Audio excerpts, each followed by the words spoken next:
네, 어제 검찰은 박근혜 전 대통령에 대한 두 번째 구치소 조사를 했습니다.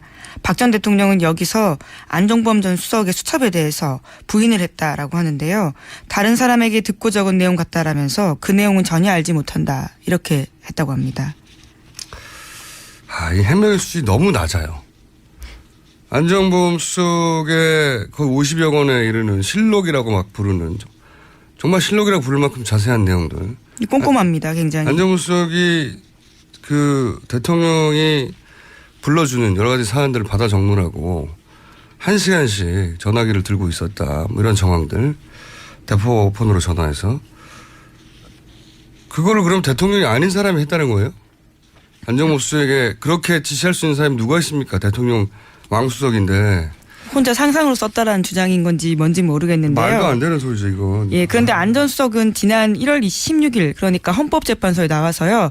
그와 관련해서는 박 대통령 이야기해 준 걸 대부분 다 썼다 이렇게 밝힌 바가 있습니다. 그러니까 말이 안 맞는 거죠. 이미 쓴 사람이 그렇게 이야기했는데요. 대통령의 수석 중에 첫 번째 수석인데 대통령 외에 50여 원을 받아 적게 할 수 있는 사람이 어디 있어요. 이걸 다른 사람이 어떻게 믿어요. 재판관이. 이 변명을 이렇게밖에 못하나요? 형량이 많이 나올 것 같아요. 자, 다음 뉴스는요. 네, 우병우 전 수석도 어제 검찰 소환돼서 조사받았는데요. 16시간 40분 조사받고 오늘 새벽 2시 40분 정도의 조사가 마쳤습니다. 검찰은 영장을 청구할 방침이라고 밝혔습니다. 이번엔 발부 가능성이 높죠, 사실은. 자, 이 사안은 영장이 청구되면 아마 다음 주 중에 되겠죠? 그때 다시 한번 자세히 다루는 것으로. 예. 다음 네. 뉴스는요? 예, 관련해서 뉴스타파 짧은 보도가 하나 있긴 한데요. 제목만 말씀드리면 우병우 측근이었던 국정원 2차장이 특검 인사에도 개입했다라는 이야기도 있습니다. 그러니까요. 예. 그러니까 특검을 만약에 성공했다면 걱정하지 않았겠죠. 자기 사람이 거기 꽂혀 있으니까. 그 사안은 역시 다음 주에 영장이 청구되면 다시 다루기로 하고. 자, 다음 뉴스는요? 네, 대선 공방 점점 뜨거워지고 있습니다. 네. 특히 더불어민주당 문재인 후보와 국민의당 안철수 후보 간의 검증 공방이요. 불붙고 있는 형국입니다. 관련해서 안철수 후보 쪽에서는요. 문재인 후보 쪽에서는 안철수 후보 쪽에 차떼기, 사회이사 이런 쪽의 이야기들을 문제 제기했는데요. 네. 지난 24일 전주 행사 당시 포럼에서 조폭으로 분류될 수 있는 사람 몇몇이 사진을 찍었다라면서 문제 제기하면서요. 또 관련해서 차떼기 논란도 있다라고 밝히고 있습니다. 이게 어제 저도 처음에는 검색해보고 무슨 일인지 몰랐는데 일단 안 후보 측에서도 또 반대로 제기하는 문제들이 있죠. 예, 그렇습니다. 네. 뭐 관련해서 반박도 하고 있습니다. 터무니없는 네거티브 전략이다 이렇게 이야기하고 있고요. 또 조폭설에 대해서. 예. 네. 그리고 차떼기 논란 관련해서도요. 만약에 맞다면 출당 조치까지 하겠다 이렇게 밝히고는 있습니다. 그리고 누구를 출당한다는 겁니까? 예, 당원 안철수 후보를요? 아니 당원을요. 예, 당원 2명이 지금 선관위를 통해 가지고 고발이 되어 있는 상태입니다. 예. 예. 그리고요. 안철수 후보 쪽에서도 문재인 후보에게 이 검증의 공방을 날렸는데요. 우선은 2003년에 발생했던 노무현 전 대통령 사돈의 음주 교통사고와 관련해서 은폐한 거 아니냐라는 문제 제기하고 있고요. 또 아들 준용 씨의 취업 특혜와 관련해서 의혹이 있다 이렇게 주장하고 있습니다. 이런 건 이제 앞으로 계속 나오겠죠. 이 사진이 찍힌 것 그 자체로는 사실 해프닝에 불과하죠. 어떻게 합니까? 조폭인지. 저도 사진 많이 찍히는데 누군지 몰라요. 같이 찍다 보면 뭐 네. 조폭이세요라고 묻진 않겠죠. 예. 저는 묻습니다만은. 그러니까요. 예. 그 예전에 허경영 씨가 예. 박근혜 의원 시절에 옆에서 찍은 사진 가지고 장사 많이 했거든요. 누군지 어떻게 합니까? 네. 근데 제가 그 사진을 보고 좀 이상하다고 느낀 건, 알고 보니 조폭이었다. 이게 아니고, 그럴 수 있죠. 근데 그분들이 그 강연을 듣는 청중 쪽에 앉아 있었던 게 아니라 안 후보 뒤쪽에 앉아 있었거든요. 주최 측이라는 소리죠.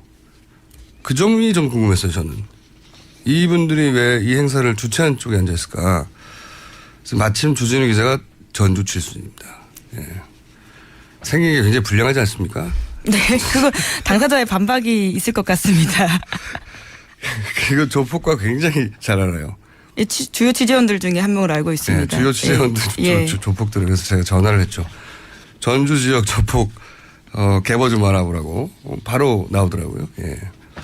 보니까 조폭 통신을 돌려본 거죠. 조폭 통신을 돌려보니까 뭐 언론에서는 맞다 아니다 뭐 확인이 안 된다는데 맞다고 합니다. 예. 조폭 통신 돌려보니 지역에 그 중에는 감옥 갔다 온 사람도 있다고 해요. 그러니까 맞긴 맞는 거죠.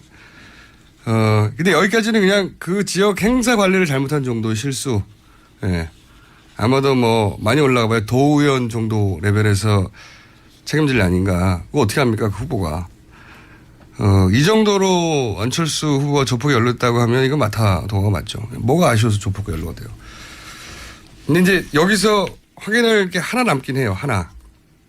뭐냐면 그 다음날 이제 광주 지역 경선에서 렌터카로 이제 경선 참여자들을 동원했다 이런 사건이 있었죠. 네, 그 부분이 지금 송건희가 검찰에 고발한 건입니다. 사실 선거 동원 이거 새누리당, 민주당 과거에 많이 했어요. 굉장히 많이 했습니다.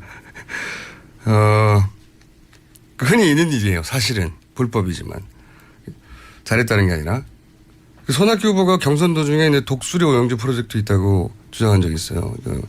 안철수 후보 쪽에서 5명씩 실어 나른다고. 근데 그런 문서 있다고 주장한 적이 있어요 중간에.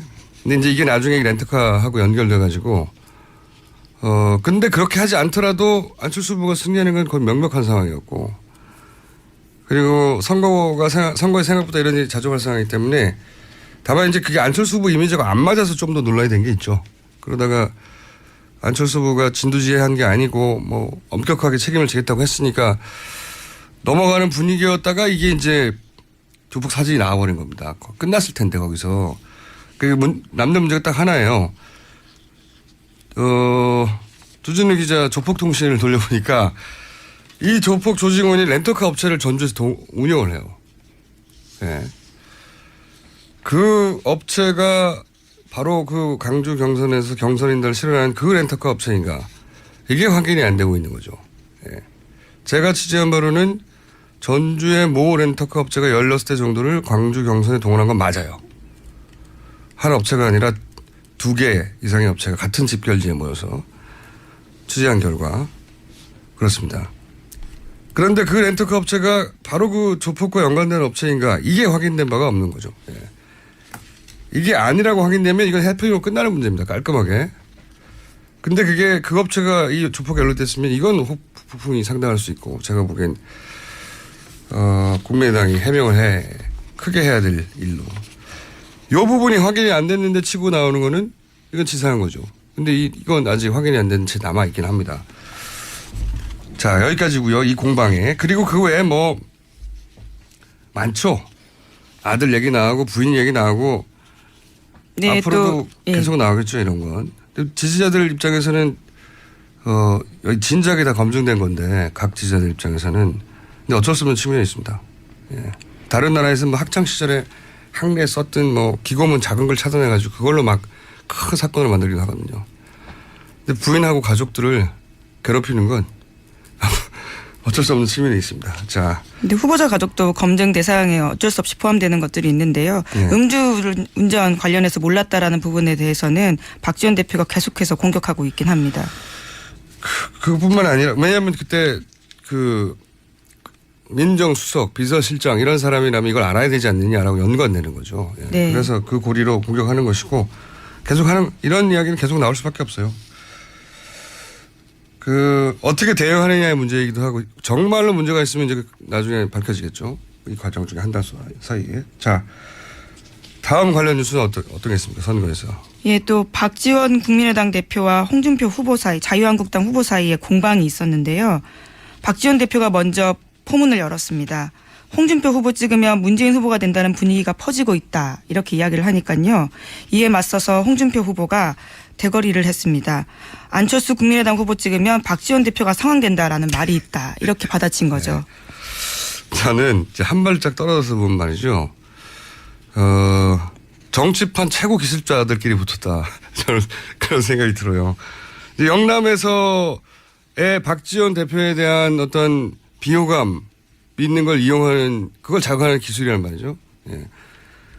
박지원 찍으면 아니 안철수 찍으면 박지원 상황된다 이런 거잖아요. 라임이죠, 라임. 박지원 대표가 먼저 나가긴 했죠. 자신을 걸고 넘어진다고 생각하니까 바로 받아친 거죠. 보수의 이제 사표 방지 심리를 장하려고 하는 거죠. 홍준표가 좋더라도 홍준표 찍으면 저 문제 말은 문재인이 돼. 이거 과거에도 썼던 프레임들인데 이인재 찍으면 김대중 된다. 이런 게 기술이 들어가는 거죠. 네. 이런 네거티브 프레임 기술의 최고 기술자들 둘이 나왔기 때문에 앞으로 어떤 게 등장할지 한 발 떨어져서 보면 이 기술 대결도 흥미로운 관전 포인트입니다. 예. 일단 두 분이 한 방씩 날렸어요. 둘 다 좀 아픈 부분이긴 합니다. 사람들 인식에 있어서. 자, 다음은요. 네, 또 정치권에서 3D 프린터가 굉장히 뜨거운 단어로 떠올랐는데요. 3D. 예. 예, 지난 5일에 김종인 전 민주당 비상대책위원회 대표가 대선 출마했습니다. 그때 그 자리에서요. 3D 프린터를 3D 프린터라고 읽는 사람은 대통령을 할 수 있는 게 아니다라는 취지의 이야기를 했거든요. 그러니까 문재인 후보를 공격한 거죠. 이거는 3D 그러니까 3디멘션 3차원 프린터인데 그러니까 그걸 3D로 읽다 무식하다 혹은 뭐 촌스럽다 이런 공격이죠. 예. 네, 4차 산업 발전 혁명 뭐 이런 이야기 하는데 그걸 제대로 읽지 못했다 뭐 이런 이야기였는데요. 그게 3D인 줄도 몰라? 혹은 그걸 어떻게 3D로 읽어? 촌스럽거나 무식하다는 얘기죠. 예. 네, 또 거기다가요. 어제 국민의당 안철수 후보도 관훈클럽 토론에 나와서요. 이와 관련해서 이야기했습니다. 누구나 3D 프린터라고 읽는다라고 덧붙인 거죠. 요거는 이제 야유죠. 야유. 같이. 야유.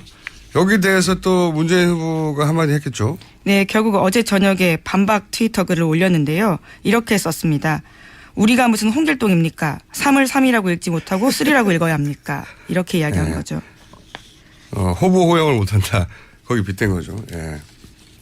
요 정도 소소한 네거티브 공방은 좀 귀여운 수준이라고 봅니다만, 예. 이 정도에서 그치면 재밌겠네요. 이 사이에 한글 문화연대도 태어나왔어요. 예. 재밌는 일인데, 왜냐하면 한글 문화연대니까, 아니, 왜 3월 꼭 3라 읽어야 되냐고, 그러면서 이제 한글 문화연대니까 입체 성형기, 3차원 인쇄기, 이렇게 부르지 않은 게 문제지. 이렇게 치고 나오고. 이 정도면 귀여운 공방입니다. 아직은 이 정도 수준에서 각 후보들은 직접 공방을 하고 있어요. 근데 3D를 3D라고 읽었다고 대통령을 못한다는 공격 자체가 좀 수준이 낮긴 했어요. 하지만 기회는 쏙 들어옵니다. 자, 다음 뉴스는요? 네, 다른 후보들 이야기도 좀 전해드리겠습니다. 바른정당의 유승민 후보 같은 경우에는요. 1박 2일로 PK와 TK에 계속 지금 지지를 다지고 있습니다. 광폭 행보를 하면서 영남 지역에서 전통적인 보수층 지지를 이끌어내려고 하고 있습니다. 그렇군요. 유승민 후보가 지금 뭐랄까요. 정의당의 심상정 후보. 보수의 정의당이 됐어요. 네. 자질은 훌륭한데 지지율이 안 나와서 이렇게 사표 방지 심리에서 자꾸 외면당하고 있는 그렇게 될 줄 누가 알았겠습니까? 예. 그런 상황이고 정의당 입장에서도 안타까운 일이죠. 지금 문안 구도가 자기 영역을 자꾸 줄이고 있죠. 정의당은. 네, 그래서 어제 심상정 정의당 후보가 국회에서 기자간담회 열었습니다. 관련해서 이야기했는데요. 소위 양강구도는 국민의 뜻이 제대로 반영되지 않은 퇴행적인 정치공학의 산물이다. 기득권 세력이 이번 대선을 문재인 대 안철수 양강구도로 몰아가고 있는데 나는 이번에 정치 인생 걸고 완주하겠다. 이렇게 밝혔습니다. 그러니까요. 유승민, 심상정 후보는 오히려 더 이 상황에서 기필코 완주하겠다고 그런 상황이 됐죠. 예전에는 이 진보 진영에서는 진보 정당들이 주로 표가 아쉬우니까 사퇴하라는 얘기를 엄청나게 많이 들었었죠. 근데 이 유승민 후보도 지금 보수 진영에서 그런 압박을 받을 수 있죠. 예. 그런 상황이 될 수도 있는. 그래서 이제 유승민 후보 쪽에 이해한 의원이 이제 다 이해하기 시작했다고. 안티조선 운동도 이해하고 정의당 입장도 이해하고. 예. 대통합의 행보를. 저는 정의당과 바른정당이 만약 이 선거에서 연대하면 참 재밌겠다는 생각을 혼자 합니다. 예. 그런 생각 안 해보셨어요? 두 정당 모두 좀 놀랄 것 같은 제안입니다. 놀라긴 하겠죠. 뭐 예. 못하라는 법 있나요? 어쨌든 이제 본격적으로 선거가 시작됐는데 짜장면도 아시겠지만 사람이 이렇게 싸우는 게 본성이에요. 예. 어쩔 수 없는 부분도 있습니다. 다 검증된 걸로 왜 그러냐도 하겠지만 3D도 나왔잖아요. 뭐 이런 것도 나와서 예전에 생각해 보면 2012년에 안철수 후보가 자신의 고교 시절에 학교 라이벌전에 최동원 선수가 투수로 나와서 그걸 보고 응원했다. 이런 뭐 간단한 에피소드를 얘기한 적이 있어요. 근데 최동원 선수는 연대 77 같은 고등학교 출신이었는데 안철수 후보는 서울대 80인데 어떻게 같은 시절에 고등학교를 다니냐. 막 허언증이다 이런 공격도 있었어요. 생각해보면 오비전이 있을 수도 있잖아요. 오비전인데 오래전이니까 그때 고등학교 시절에 더 착각했을 수도 있고 졸업하고 왔는데 뭐 그런 기억의 착각이 범죄가 아니지 않습니까? 근데 대선 후보는 그렇게 아주 작은 말들도 이제 모조리 현미경들이 되고 누가 실수를 덜 하느냐의 싸움 국면으로 들어가서 네. 여기서 누군가가 꼬투리를 잡힐 말을 하면 두고두고. 네, 게다가 이번 대선은 유달리 짧은 기간이기 때문에요. 더더욱 그런 공방이 빨리 뜨겁게 차오르는 것 같습니다. 앞으로 더 많이 나올 거라고 봅니다. 더 많이. 자, 오늘은 그냥 시작되고 3D, 3D는 굉장히 귀여운 수준이에요. 근데 그 첫 출발이 제가 보기에는 안철수 조폭 사진으로 시작된 거다. 어제 하루 종일 검색을 오르면서. 자, 앞으로는 인연이 더 많겠죠. 저희가 문제가 되는 거 있으면 좀 디테일하게 짚어보겠습니다. 네. 마침 주진우 기자가 전주 조폭들과 매우 밀접한 관계라서 저희가 좀 디테일한 뉴스를 전해. 네, 취재원으로서 밀접하다라는 취지의 말씀이신 거죠. 아니 어린 시절에 같이 놀았다는 얘기가 있어요. 제가 어제 예. 통화하다가 거기 어떻게 돼가 잘 알지. 그래서 한참 조폭통신을 어제 밤늦게 돌리기 시작했어요. 아마 조만간 뭔가 구체적인 게 나오겠죠. 아니다, 맞다, 뭐 어디까지다. 자, 여기까지 하겠습니다. 지금까지 시사인의 김은지였습니다. 감사합니다. 네, 어제 검찰은 박근혜 전 대통령에 대한 두 번째 구치소 조사를 했습니다. 박 전 대통령은 여기서 안종범 전 수석의 수첩에 대해서 부인을 했다라고 하는데요. 다른 사람에게 듣고 적은 내용 같다라면서 그 내용은 전혀 알지 못한다 이렇게 했다고 합니다. 이 해명의 수준이 너무 낮아요. 안종범 수석의 거의 50여 권에 이르는 실록이라고 막 부르는 정말 실록이라고 부를 만큼 자세한 내용들. 꼼꼼합니다. 굉장히. 안종범 수석이 대통령이 불러주는 여러 가지 사안들을 받아 적느라고 1시간씩 전화기를 들고 있었다. 뭐 이런 정황들. 대포폰으로 전화해서. 그거를 그럼 대통령이 아닌 사람이 했다는 거예요? 안종범 수석에게 그렇게 지시할 수 있는 사람이 누가 있습니까? 대통령 왕수석인데. 혼자 상상으로 썼다라는 주장인 건지 뭔지 모르겠는데요. 말도 안 되는 소리죠, 이건. 예, 그런데 안 전 수석은 지난 1월 16일 그러니까 헌법재판소에 나와서요. 그와 관련해서는 박 대통령 이야기해 준 걸 대부분 다 썼다 이렇게 밝힌 바가 있습니다. 그러니까 말이 안 맞는 거죠. 이미 쓴 사람이 그렇게 이야기했는데요. 대통령의 수석 중에 첫 번째 수석인데 대통령 외에 50여 원을 받아 적게 할 수 있는 사람이 어디 있어요. 이걸 다른 사람이 어떻게 믿어요. 재판관이. 이 변명을 이렇게밖에 못하나요? 형량이 많이 나올 것 같아요. 자, 다음 뉴스는요. 네, 우병우 전 수석도 어제 검찰 소환돼서 조사받았는데요. 16시간 40분 조사받고 오늘 새벽 2시 40분 정도의 조사가 마쳤습니다. 검찰은 영장을 청구할 방침이라고 밝혔습니다.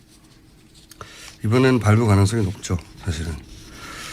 자, 이 사안은 영장이 청구되면 아마 다음 주 중에 되겠죠? 그때 다시 한번 자세히 다루는 것으로. 예. 다음 네. 뉴스는요? 예, 관련해서 뉴스타파 짧은 보도가 하나 있긴 한데요. 제목만 말씀드리면 우병우 측근이었던 국정원 2차장이 특검 인사에도 개입했다라는 이야기도 있습니다. 그러니까요. 예. 그러니까 특검을 만약에 성공했다면 걱정하지 않았겠죠. 자기 사람이 거기 꽂혀 있으니까. 그 사안은 역시 다음 주에 영장이 청구되면 다시 다루기라고. 자, 다음 뉴스는요. 네, 대선 공방 점점 뜨거워지고 있습니다. 네. 특히 더불어민주당 문재인 후보와 국민의당 안철수 후보 간의 검증 공방이요 불붙고 있는 형국입니다. 관련해서 안철수 후보 쪽에서는요. 문재인 후보 쪽에서는 안철수 후보 쪽에 차떼기, 사회이사 이런 쪽의 이야기들을 문제 제기했는데요. 예. 지난 24일 전주 행사 당시 포럼에서 조폭으로 분류될 수 있는 사람 몇몇이 사진을 찍었다라면서 문제 제기하면서요. 또 관련해서 차떼기 논란도 있다라고 밝히고 있습니다. 이게 어제 저도 처음에는 검색해보고 무슨 일인지 몰랐는데 일단 안 후보 측에서도 또 반대로 제기하는 문제들이 있죠. 예, 그렇습니다. 네. 뭐 관련해서 반박도 하고 있습니다. 터무니없는 네거티브 전략이다 이렇게 이야기하고 있고요. 또 조폭설에 대해서. 예. 네. 그리고 차떼기 논란 관련해서도요. 만약에 맞다면 출당 조치까지 하겠다 이렇게 밝히고는 있습니다. 그리고 누구를 출당한다는 겁니까? 예, 당원 안철수. 다만 이제 그게 안철수 후보 이미지가 안 맞아서 좀 더 논란이 된 게 있죠. 그러다가 안철수 후보가 진두지휘한 게 아니고 뭐 엄격하게 책임을 지겠다고 했으니까 넘어가는 분위기였다가 이게 이제 조폭 사진이 나와버린 겁니다. 끝났을 텐데 거기서. 남는 문제가 딱 하나예요. 주진우 기자 조폭 통신을 돌려보니까 이 조폭 조직원이 렌터카 업체를 전주에서 운영을 해요. 네. 그 업체가 바로 그 강주 경선에서 경선인들을 실현한 그 렌터카 업체인가. 이게 확인이 안 되고 있는 거죠. 네. 제가 취재한 바로는 전주의 모 렌터카 업체가 16대 정도를 광주 경선에 동원한 건 맞아요. 한 업체가 아니라 2개 이상의 업체가 같은 집결지에 모여서 취재한 결과 그렇습니다. 그런데 그 렌터카 업체가 바로 그 조폭과 연관된 업체인가 이게 확인된 바가 없는 거죠. 예. 이게 아니라고 확인되면 이건 해프닝으로 끝나는 문제입니다. 깔끔하게. 근데 그게 그 업체가 이 조폭에 연루됐으면 이건 후폭풍이 상당할 수 있고 제가 보기엔 국민의당이 해명을 크게 해야 될 일로. 이 부분이 확인이 안 됐는데 치고 나오는 거는 이건 치사한 거죠. 근데 이건 아직 확인이 안 된 채 남아있긴 합니다. 자, 여기까지고요. 이 공방에. 그리고 그 외에 뭐 많죠. 아들 얘기 나오고 부인 얘기 나오고 네, 앞으로도 또, 계속 나오겠죠. 이런 건. 지지자들 입장에서는 여기 진작에 다 검증된 건데 각 지지자를요? 아니 당원을요. 예, 당원 2명이 지금 선관위를 통해 가지고 고발이 되어 있는 상태입니다. 예. 예. 그리고요 안철수 후보 쪽에서도 문재인 후보에게 이 검증의 공방을 날렸는데요. 우선은 2003년에 발생했던 노무현 전 대통령 사돈의 음주 교통사고와 관련해서 은폐한 거 아니냐라는 문제 제기하고 있고요. 또 아들 준용 씨의 취업 특혜와 관련해서 의혹이 있다 이렇게 주장하고 있습니다. 이런 건 이제 앞으로 계속 나오겠죠. 이 사진이 찍힌 것 그 자체로는 사실 해프닝에 불과하죠. 어떻게 합니까? 조폭이죠. 저도 사진 많이 찍히는데 누군지 몰라요. 같이 찍다 보면 뭐 네. 조폭이세요라고 묻진 않겠죠. 예. 저는 묻습니다만은. 아, 그러니까요. 예. 그 예전에 허경영 씨가 예. 박근혜 의원 시절에 옆에서 찍은 사진 가지고 장사 많이 했거든요. 누군지 어떻게 합니까? 네. 근데 제가 그 사진을 보고 좀 이상하다고 느낀 건, 알고 보니 조폭이었다. 이게 아니고, 그럴 수 있죠. 근데 그분들이 그 강연을 듣는 청중 쪽에 앉아 있었던 게 아니라 안 후보 뒤쪽에 앉아 있었거든요. 주최측이라는 소리죠. 그 점이 좀 궁금했어요, 저는. 이분들이 왜 이 행사를 주최한 쪽에 앉아 있을까. 그래서 마침 주진우 기자가 전주 출신입니다. 예. 생긴 게 굉장히 불량하지 않습니까? 네, 그거 당사자의 반박이 있을 것 같습니다. 그리고 조폭과 굉장히 잘 알아요. 예, 주요 취재원들 중에 한 명으로 알고 있습니다. 네, 주요 취재원들, 예. 조폭들. 그래서 제가 전화를 했죠. 전주 지역 조폭, 개보 좀 알아보라고. 바로 나오더라고요. 예. 보니 조폭 통신을 돌려본 거죠. 조폭 통신을. 돌려보니까 뭐 언론에서는 맞다 아니다 뭐 확인이 안 된다는데 맞다고 합니다. 예, 조폭 통신 돌려보니 지역에. 그 중에는 감옥 갔다 온 사람도 있다고 해요. 그러니까 맞긴 맞는 거죠. 근데 여기까지는 그냥 그 지역 행사 관리를 잘못한 정도의 실수.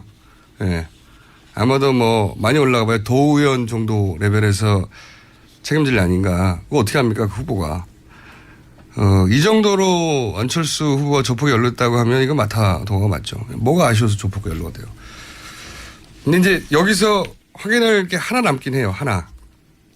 뭐냐면 그 다음날 이제 광주 지역 경선에서 렌터카로 이제 경선 참여자들을 동원했다 이런 사건이 있었죠. 네, 그 부분이 지금 선관위 고발된 선관위가 검찰에 고발한 건입니다. 사실 선거 동원 이거 새누리당, 민주당 과거에 많이 했어요.